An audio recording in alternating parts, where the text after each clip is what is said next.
नमस्कार आदाब दोस्तों। तो चलिए आज हम फिर लाए हैं देश दुनिया की तमाम छोटी बड़ी ब्रेकिंग न्यूज। तो खबरों को स्टार्ट करने से पहले आपसे छोटी सी रिक्वेस्ट है दोस्तों, अगर चैनल पर नए हैं तो चैनल को सब्सक्राइब करें, नोटिफिकेशन को ऑन करिए और वीडियो को लाइक करें, अपने दोस्तों के साथ ज्यादा से ज्यादा शेयर करें। तो आज की सबसे पहली और बड़ी खबर में आपको उत्तराखंड के उत्तरकाशी में सुरंग ढहने की वजह से 41 मजदूरों की जान उसी सुरंग में फंसी हुई है। बीते 9 दिनों से सरकारें उन मजदूरों को निकालने की कोशिश में जुटी है, लेकिन अब तक एक भी मजदूरों को बाहर नहीं निकाला जा सका। हालांकि इस बीच अच्छी बात है कि मजदूरों तक लगातार खाने पीने की चीजें पहुंचाई जा रही। इन मजदूरों को मल्टीविटामिन, औषध, रोधी दवाओं के साथ साथ सूखे मेवे और मुरमुरे भेजे जा रहे हैं ताकि ये मजदूर टनल में सुरक्षित बने रहे। मजदूरों को ये सब एक 4 इंच के पाइप के द्वारा भेजा जा रहा।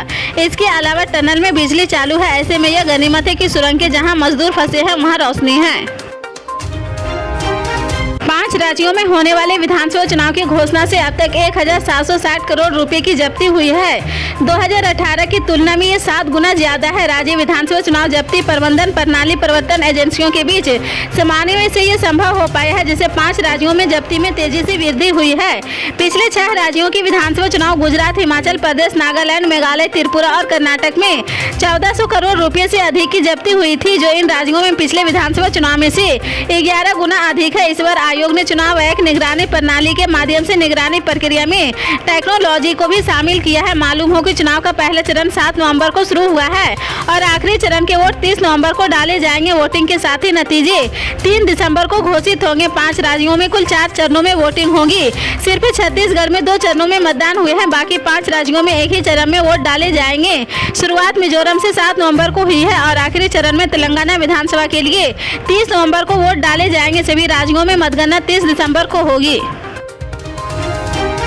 सिख फॉर जस्टिस का सरगना व सूचीबद्ध आतंकवादी गुरपतवंत सिंह पन्नू के खिलाफ राष्ट्रीय जांच एजेंसी ने नया मामला दर्ज कर लिया है।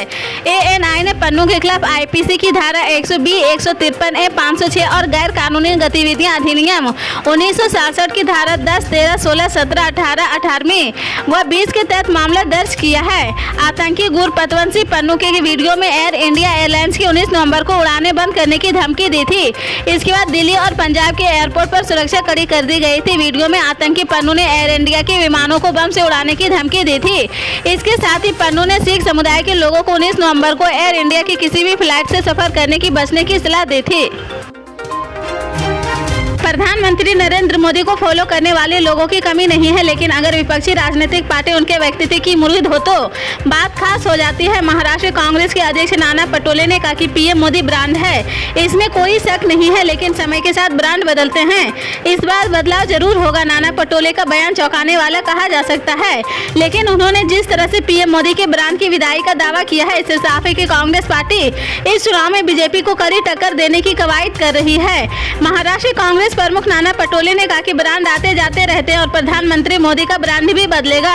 उन्होंने महाराष्ट्र के प्रमुख राजनीतिक मुद्दे मराठा आरक्षण पर भी बयान दिया है। पटोले ने कहा कि अगर महाराष्ट्र विधानसभा चुनाव में कांग्रेस पार्टी को बहुमत मिलता है तो जाति जनगणना के आधार पर मराठा रिजर्वेशन का कानून लागू करेंगे। मणिपुर में हिंसा थमने का नाम नहीं ले रही। रुक रुक कर हिंसा का कोई न कोई मामला सामने आता रहता है। हिंसा का ताजा मामला कांगल कोली जिले से है, जहां पर सोमवार को 2 प्रतिद्वंदी गुटों के बीच गोलीबारी में 2 लोगों की मौत हो गई है। गोलीबारी की यह घटना हारोथेल और कोबसा गांव के बीच हुई है, लेकिन यह किस वजह से शुरू हुई है, पुलिस को इसके बारे में ज्यादा जानकारी नहीं मिली है। एक आदिवासी संगठन ने दावा किया कि कुकी जो समुदाय के लोगों पर बिना किसी उकसावे के हमले किए गए हैं और जिले में बम घोषित कर दिया गया है। मई की शुरुआत में पूर्वोत्तर राज्य में मैतेई और कुकी समुदाय के बीच जातीय हिंसा शुरू होने के बाद इस क्षेत्र में ग्रामीणों के बीच गोलीबारी की कई घटनाएं देखी गई है।